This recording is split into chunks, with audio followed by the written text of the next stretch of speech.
I went down to the flooring store today with my son-in-law here. We're gonna install some flooring. You can see we're all loaded up. Kind of weighted down the truck a little bit, but that's okay, it's worth it. Gonna show you today how to install. Hi, my name is Bob and I love my two-car garage.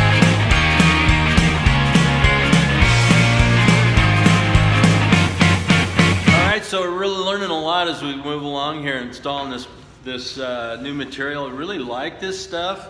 It's vinyl, like the luxury vinyl flooring that's being used a lot, but it's got a cork backing, which makes it a little softer, a little warmer, and it's got another layer of kind of a fiber in between. So it's really kind of a nice product, and it locks together. Cutting this stuff, we're going to mark it with a Sharpie on the back side, leaving about a 1/4 inch gap around the edges for expansion and contraction, but really this stuff expands and contracts very little, so it's not as big a deal as it is with the wood.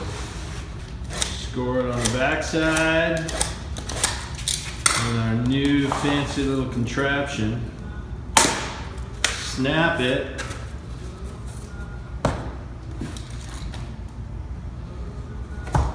Cut it.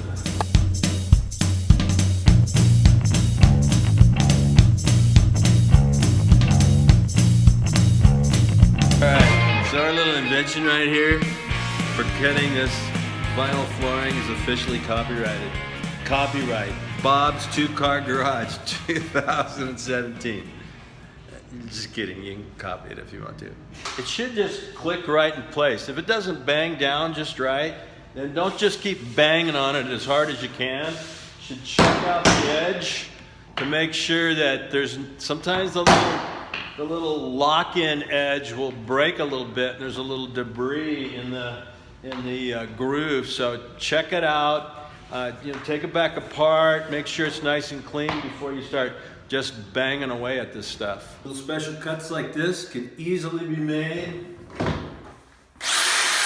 with this little guy.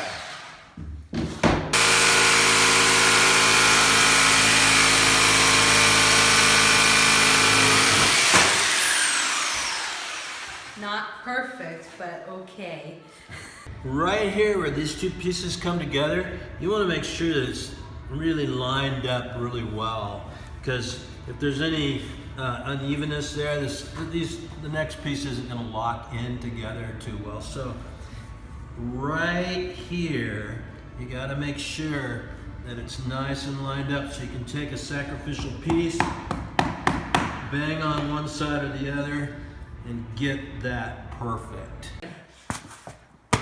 Knee pads, important part of this operation. All right, so laying out these planks in a room is a lot like laying out tile. I want to make sure that I have reasonable little spaces on each side of the room. So I'm going to leave about that much on that side, and that'll leave about the same amount on the other side, but I also need to be concerned about the fact that this little wall juts out right here and then goes that way, so I want to have a reasonable space over there too. So if I rip that about like that, should turn out nice.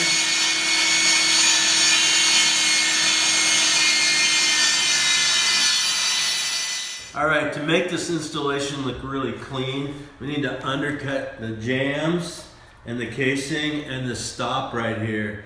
And there's 3 ways you can do it. This is called a jam saw, and you can use this. It's just a hand saw.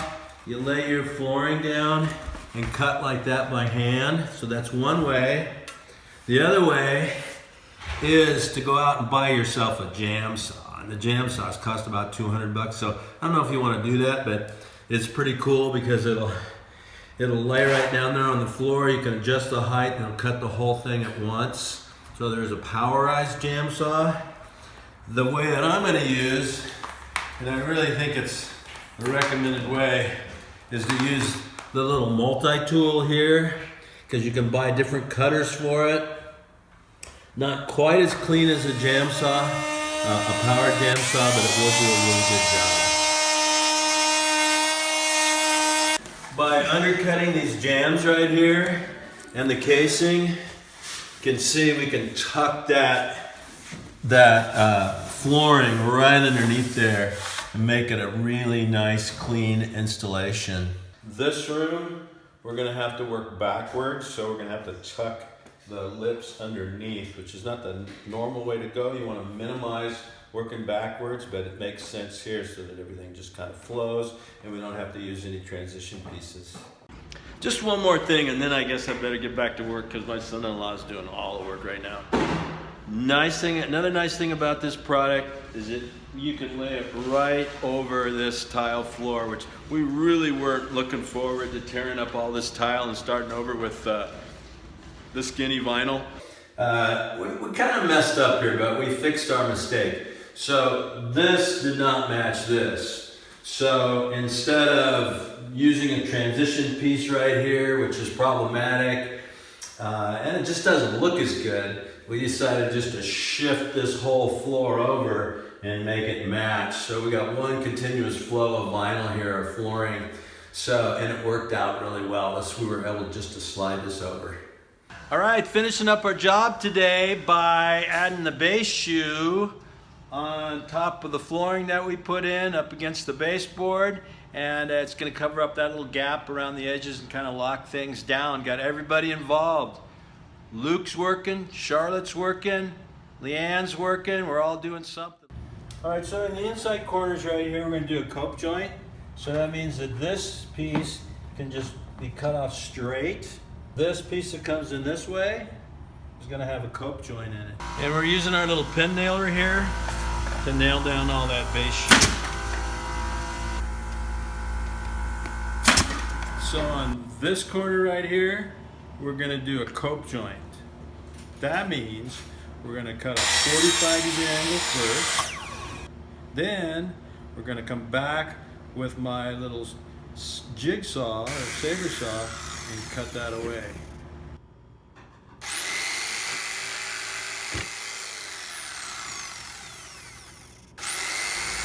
So this is the first day that Luke has done a cope joint, and he's already the master. And the cool thing about these cope joints is they just slide right into each other, just like that. On all these little outside corners here, we're gonna do just regular miters. These are 22.5-degree angles. So that little guy's gonna fit right in there like that. And because it's so small, I think we're gonna put a little bit of glue on there too, just to make sure that guy stays in place. And Charlotte here and Leanne are doing all the caulking. Gonna caulk that little tiny crack between the baseboard and the base shoe. So you're pushing it down, get a nice smooth angle. Charlotte. That's pretty good though, you barely have to do it. That, my friends, is how we as a fam installed luxury vinyl flooring. We work together. Luke's got a proverb for us. Yes, without counsel, plans fail, but with many advisors, they succeed. And what does that mean to us? Teamwork. That's right. Don't forget the Like and Subscribe. thanks for watching.